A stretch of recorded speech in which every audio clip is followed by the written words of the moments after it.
Coverage you can count on continues. With Storm Team 10 meteorologist Everett Lau.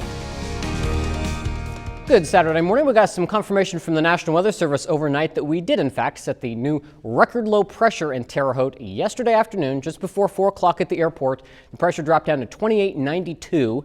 The old record was 2898 almost 100 years ago on March 11th, 1923. And that's the reason it got so windy yesterday. It was rainy, had aches and pains, had those storms in the southeastern part of the area as the storm system moved through. But the good news is the pressure is back up today. We're back above 30. And so we're not going to be seeing those impacts today. Much calmer forecast for the weekend. But we're still dealing with some of those lingering impacts, primarily the flooding. As we look at the active flood alerts, we have flood warnings that continue until 3 o'clock this afternoon for all of our Indiana counties, and also flood warnings along the Little Wabash River, the Imbra, the Wabash, the White River, and the Eel River. They're all in minor flood stage or just about there this morning, and will continue to rise through minor flood stage over the next few days. So Storm Team 10 will keep an eye on that for you and let you know when those crests are expected as we get into the next week. But the good news is we're not going to add any more rain to the forecast over the next few days. As for today, looking at a partly sunny sky, some sunshine out there now, but I think some clouds will come in this afternoon. Highs will make it into the lower 50s, which is above average for this time of year. Then tomorrow, a few degrees warmer will climb into the upper 50s. Some areas may make it into the lower 60s. There is some fog that's developed out there this morning, especially after the rain we saw yesterday. 1 mile visibility being reported right now in Mattoon, also down in Vincennes. 0 visibility reported in Flora and in Olney, and 3 miles in Paris, Terre Haute, and in Robinson. Temperature-wise, we've dipped down into the upper 20s, but now that the sun is up, many spots are back into the 30s. It's 31 right now in Casey and Mattoon, 30 for Newton and Robinson. Sullivan's still at 29. It's 31 in Rockville, and 35 this morning down in Washington. So the temperature trend over the next 5 days will warm up as we go through the weekend and warm up even more as we get into the start of the work week. Monday, we're looking at a high of 69 degrees, well above that average of 47. But notice what happens by the time we get towards the middle part of the week. We'll see a couple cold fronts go through, and that'll drop us back to more seasonable conditions right around our average in the upper 40s. And it may cool off a little bit more as we head towards next weekend. Looking at Futurecast as for this weekend, we have the fog out there right now. Then we're expecting some sunshine. But notice by the time we get to the afternoon, here come the clouds. So I do expect a mix of sun and clouds going through the afternoon. Then we'll see the clouds try to break up a little bit going into the overnight hours. We're going to stay nice and dry even with the cloud cover that does come through. And with some clearing tonight, we'll drop back down into the lower 30s for our overnight lows. But then tomorrow, as we finish up the weekend, expecting more in the way of sunshine. Once again, some clouds will drift through during part of the day. We'll see the wind come back out of the south. That's going to allow those temperatures to climb into the upper 50s, if not the lower 60s. So again, temperature-wise, not too bad. Pretty nice weekend shaping up if you're going to be out and about doing any activities. For today, 52 for that high with a partly sunny sky. Unfortunately, not as windy. Just a light breeze out of the southwest at about 5 to 7 miles per hour. Tonight, 33 under a partly cloudy sky. The wind will shift from the south, come out of the north. But then tomorrow it shifts and comes back out of the south, boosts us up into the upper 50s. So a little bit warmer for Sunday with a light breeze, still only about 5 to 10 miles per hour. And the 7-day forecast shows those temperatures in the upper 60s Monday. Then we cool down going into next week. And notice by the time we get to the end of the week, that's when we're tracking our next good chance for some rain Thursday night going into the day on Friday. It's the 36-hour sale at Furniture Row. So get ready because everything is on sale. Save on living, dining, and bedroom. Plus 4 years no interest financing. But hurry, the 36-hour sale at Furniture Row ends Monday. Most doctors truly care about their patients, but medical mistakes do occur. Many patients feel guilty about bringing a claim against a doctor with whom they've had a long-standing relationship. Our firm understands that medical mistakes affect the entire family, not just the injured person. Choosing the right attorney can make the difference between receiving full and fair compensation or receiving no compensation at all. Wagner, Crawford, and Gamble. Having the right attorney changes everything. My name's Chris McCann. I've been a sheriff's deputy for 10 years. I suffered 2 cardiac arrests within a year and a half. I spent 13 days in the hospital. When I came out, I was in severe pain. So after seeing the pain management staff at Horizon Health, my quality of life is 100% better and I can enjoy life again. I'm coaching my daughters in softball.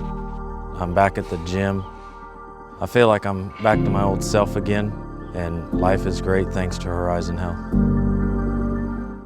It's the 36-hour sale at Furniture Row. So get ready because everything is on sale. Save on living, dining, and bedroom. Plus 4 years no interest financing. But hurry, the 36-hour sale at Furniture Row ends Monday.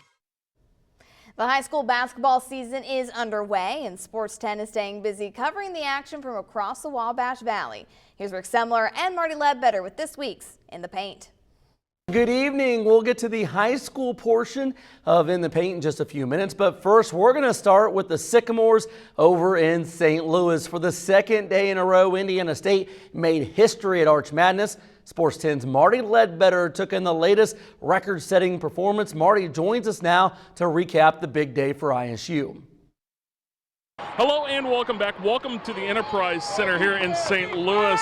It's day 2 of Arch Madness, and for the Indiana State Sycamores, it's a chance at redemption from a mistake that was made just 9 days ago.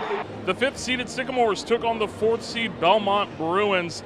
MVC Newcomer of the Year, Corvassier McCauley, was scoreless in his Arch Madness debut. He fixed that quickly this afternoon, striking for the first 3 points in the contest. Later in the first, Xavier Bledson continues to be the spark plug off the bench. Jabo drilling back-to-back threes to get ISU out in front by 9. Second half, Cam Henry with the pretty cross-court pass to Cooper Neese. Cash money, Trees back in front by 6. Next, ISU position. Henry with the handoff to Neese for another quick three as Cooper starts to get hot. Neese drilling yet another three-pointer off the Julian Larry assist. ISU in front now, 58-51. Cooper really turning back the clock to the Cloverdale Coop days as he drills this three off the inbounds play in the corner. Cooper was absolutely unconscious in the second half. He drops this three flat-footed, putting ISU in front by 11. But Belmont wouldn't let Indiana State off the hook as they battled back to get within a 3-point game when Cam Henry gets the bucket and the foul. Henry not done there. Later in the game, Cam goes back to work down low, putting ISU in front by 4 with just over 3 to play. Under 90 seconds now, ISU trailing by 1, but Cooper Neese will not be denied. Neese goes 10 for 10 from the field in the second half, 8 for 8 from behind the arc, tying Larry Bird for the most points in the second half of 28 in program history as he led ISU to victory 94-91. Neese and Henry were Batman and Robin, accounting for 58 of Sycamore's points as they prepare to take on top-seeded Bradley on Saturday. They continue to call what Henry is calling the ISU Revenge Tour. I like what Cam says about it being a revenge tour because we've played a lot of these teams, had a lot of close games and came out on the wrong side of it. Well, it's just coming off of last year. We got a bad taste in our mouth and a chip on our shoulder all year, and we want to see the teams that beat us. And I'm happy we seen Belmont. I'm happy we see Bradley. We want to beat the best. If you want to win a championship, you got to beat the best. Tip-off for that game on Saturday against Bradley set for 3:30 p.m. back here at the Enterprise Center. Winner punches their ticket to the Missouri Valley Conference Tournament Championship game on Sunday. For now, reporting at the Enterprise Center in St. Louis, I'm Marty Ledbetter for Sports 10. It was a historic day for Terre Haute native Melanie Bagelin. She was officially inducted this morning into the MVC Hall of Fame. She's the first Indiana State women's basketball player to make this Hall of Fame. The Sycamore point guard guided ISU women's basketball to their most successful era ever.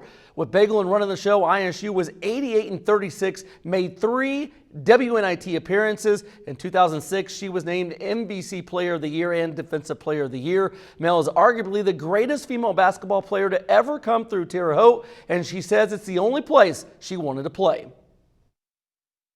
Being a hometown girl, playing at Terre Haute South, literally from the time I was a little kid. I went to camp at Indiana State, and that was my goal. I didn't want to be at Tennessee. I didn't want to be at UConn. I wanted to be at Indiana State Sycamore. So I'm so proud that I had the opportunity to do that. Time now for our sectional edition of In the Paint. We have action from 6 different sectionals involving Wabash Valley teams, including the 4A Plainfield sectional. Last year, Terre Haute North won this sectional. It did it by upsetting Brownsburg. Guess who North drew in their sectional opener? Yes, Brownsburg. The Dogs even better this year, ranked 8th in 4A, but you had to think the Fighting Todd Wolfleys had something in store for them. The Patriots and Bulldogs faced each other in the first semifinal at the Plainfield sectional. Bryson Carpenter drives, steps back, and nails the baseline jumper. Good guys up 3 in the first quarter. North knew they had to try and stop Kanan Catchings, who's committed to Purdue. The Brownsburg star throws down the alley-oop. Brownsburg 36-24 at the break. North would make this a game in the third. Ethan Scott starts a 9-0 run with a tray. Scott led the Patriots with 12. Alex Ross caps the Patriots run with another 3. Terre Haute North down 36-33. That's as close as North would get the rest of the way. Brownsburg ends the game on a 22-4 run